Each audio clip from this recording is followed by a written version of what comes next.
J'aimerais que l'on évoque dans un premier temps l'évolution de la doctrine du maintien de l'ordre en France. Dans votre livre, vous distinguez une période qui va de l'après-Première Guerre mondiale aux événements de mai 68, que vous nommez une pacification bien tempérée. 1968 à 1999, vous pointez du doigt une fixation de ce modèle. Est-ce que vous pouvez revenir sur cette volonté de pacification? D'où vient-elle et de quelle soit de société est-elle le nom?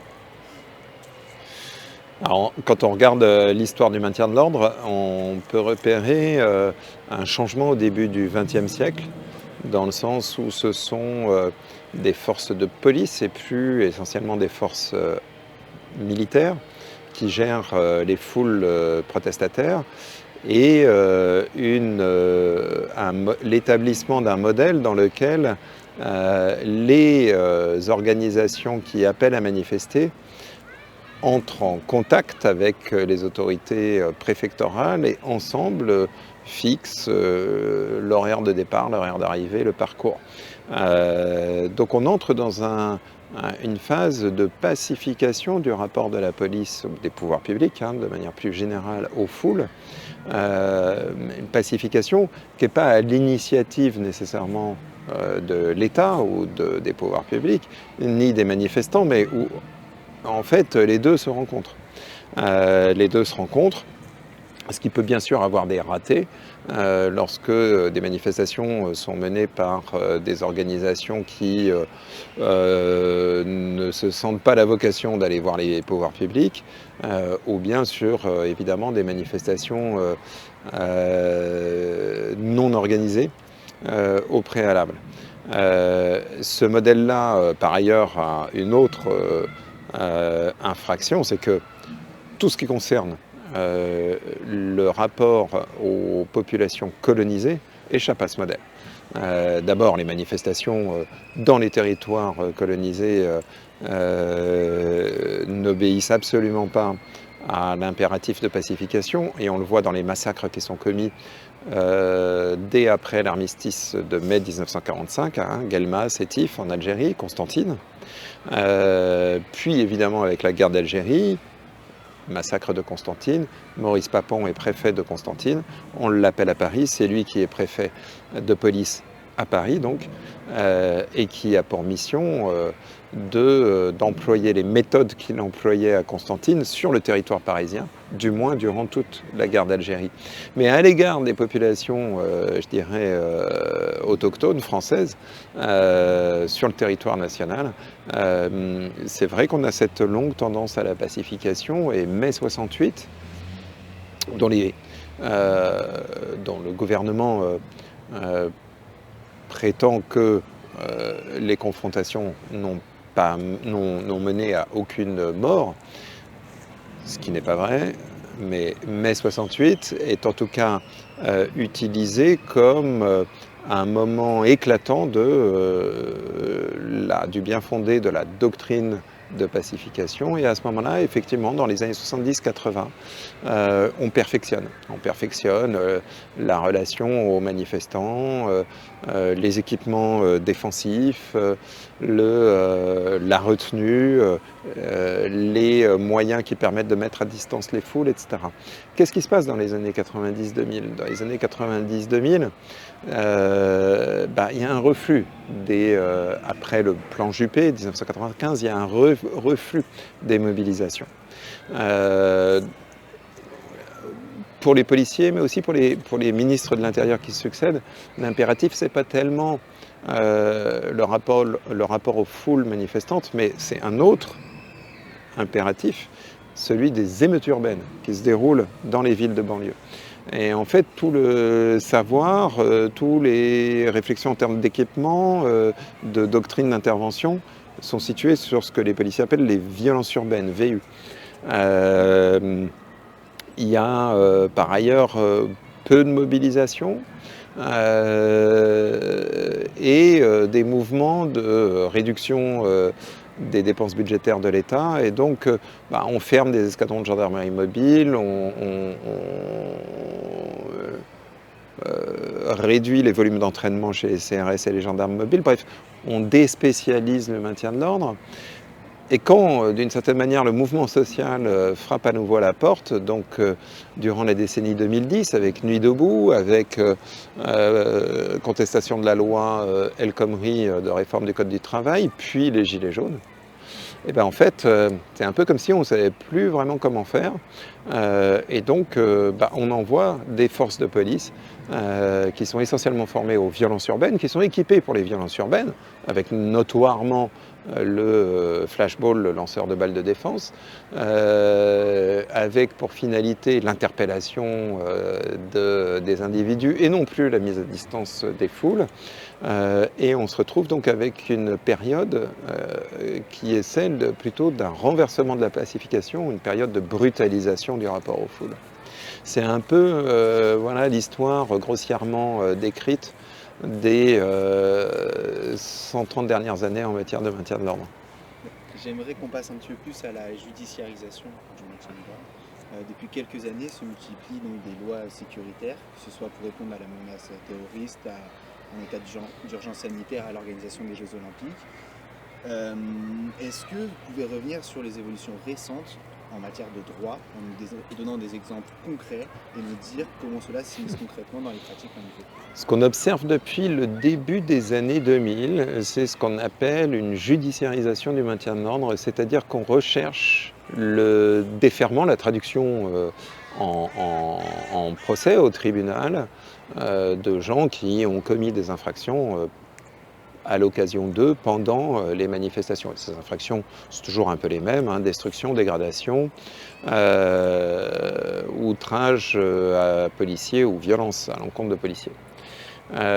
C'était pas quelque chose qui était vraiment recherché à la fin du XXe siècle, hein, il y a encore 30 ans, parce que dans le fond, la doctrine qui prévalait était celle de gérer le moment, y compris le moment violent ou disruptif, en faisant tout pour que l'intervention policière entraîne moins de désordre que celle qu'elle était appelée à réprimer. Et donc, on ne prenait pas tellement le risque d'aller interpeller un individu dans une foule, ce qui génère évidemment panique, mouvement, réaction violente, mais on laissait les choses s'éterniser un peu, quitte à encaisser un peu plus, hein, question du côté des forces de l'ordre, mais le but du jeu c'était que la paix publique soit restaurée et revienne.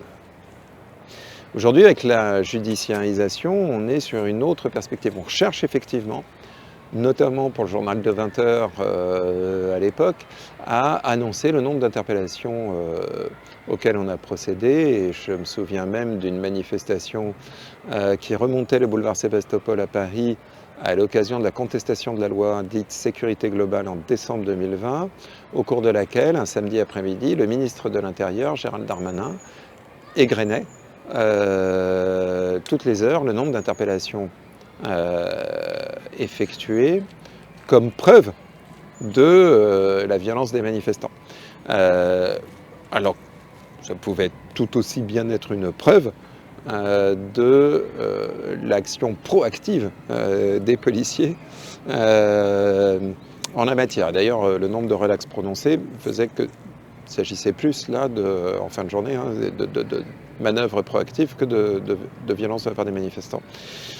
Donc cette judiciarisation, elle s'accompagne aussi d'un changement de quelques aspects du droit. Ce n'est pas non plus un bouleversement massif, mais on a introduit, pour lutter contre les violences, le phénomène des rixes et des violences entre bandes, qui occupaient pas mal le législateur dans les années 90, mais aussi la violence des supporters, on a créé un délit particulier qui est le délit de groupement formé en vue de commettre des violences, destruction, dégradation. Alors c'est quoi ce délit ? En droit, on sanctionne des actes, on ne sanctionne pas des intentions. Groupement formé en vue d'eux, c'est-à-dire que dès lors que vous êtes à au moins 3 personnes, et que vous avez, alors là, ça flotte, hein, évidemment un couteau, évidemment des boules de pétanque, évidemment des lance-pierres, évidemment des fumigènes, Les fumigènes peuvent marquer, peut être un instrument festif, ça peut être un instrument offensif. Des lunettes de piscine ou des masques pour vous protéger des gaz, bon, eh bien, vous pouvez être conduit au poste, interpellé pour participation à un groupement formé en vue d'eux. Et là, on a vu à cette occasion-là des pratiques, notamment à Paris, parce qu'à Paris, les commissariats ont des grosses capacités d'accueil, se multiplier des interpellations avant même l'arrivée sur les lieux de la manifestation de gens à qui on pouvait reprocher ou suspecter simplement. L'OPJ, il interpelle sur la base d'une simple suspicion.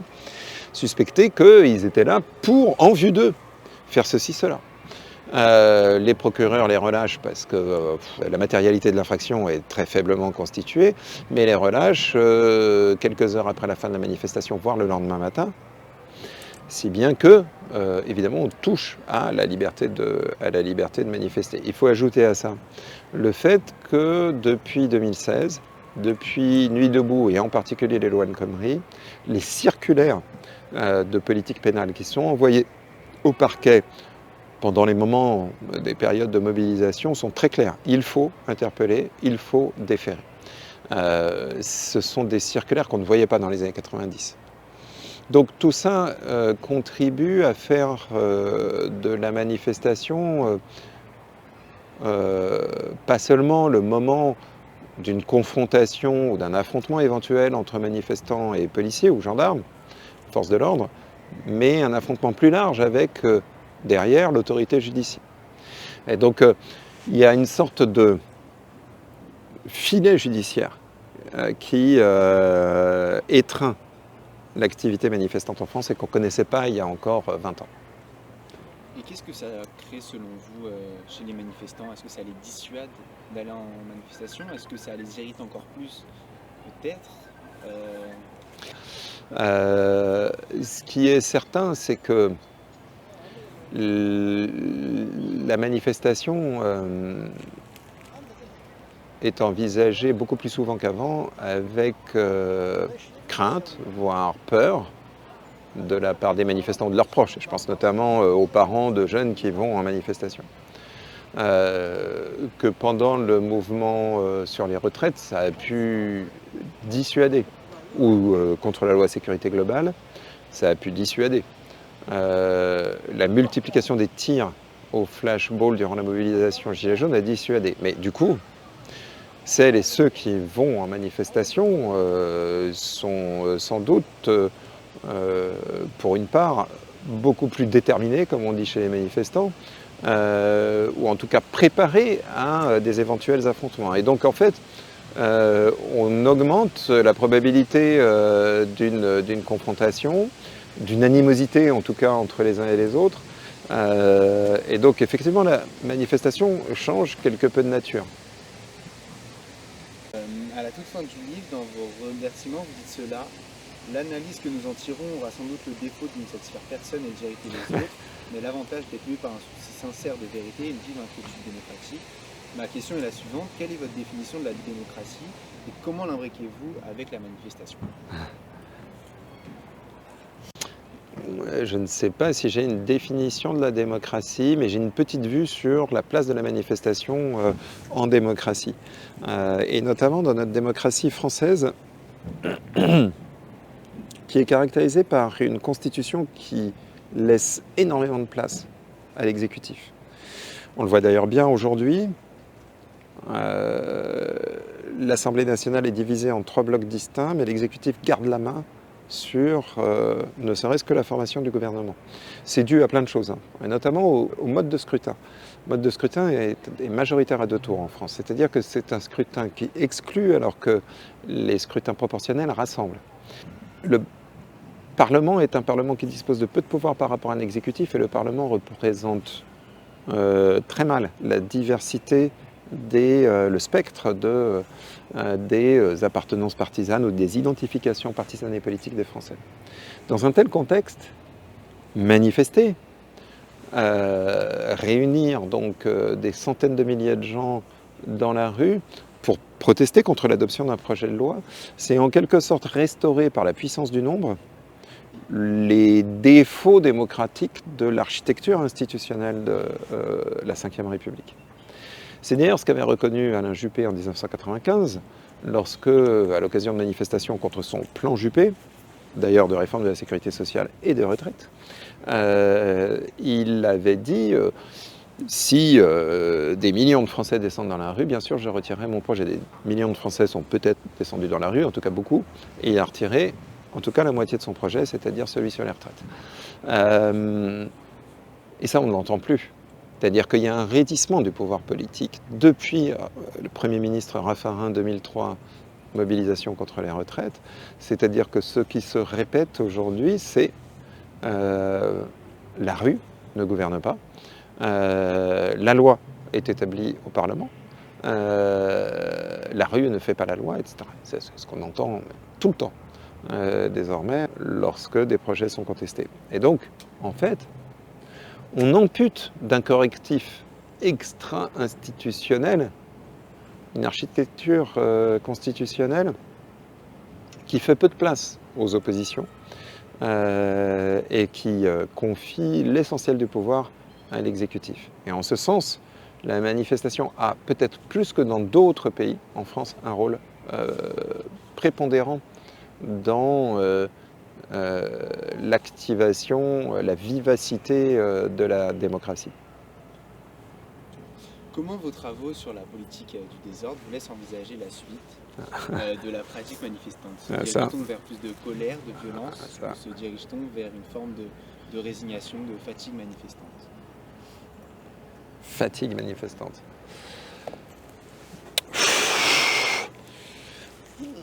Alors, compliqué d'émettre un pronostic. Diagnostic, bon, on essaye. Pronostic, on tente rarement. Parce que qui aurait pu prévoir au début des années 2000, ou même encore en 2010, 2012, cette phase de brutalisation? Et qui peut dire aujourd'hui d'ailleurs que cette phase de brutalisation est un véritable retournement historique et non pas un simple épisode? Alors simple, quelques morts, de nombreux blessés, une dizaine d'années. Ça, c'est très, très compliqué. Il y a peut-être une donnée importante, c'est qu'aujourd'hui, le Front National est représenté, en tout cas le Rassemblement National, l'extrême droite est représentée au Parlement. Ce n'était pas le cas avant 2017 et surtout avant 2024. Ça veut dire qu'il y a tout un ensemble de gens qui pouvaient contester, qui peuvent se dire bah, on est au Parlement, mais en même temps le Parlement a peu de pouvoir.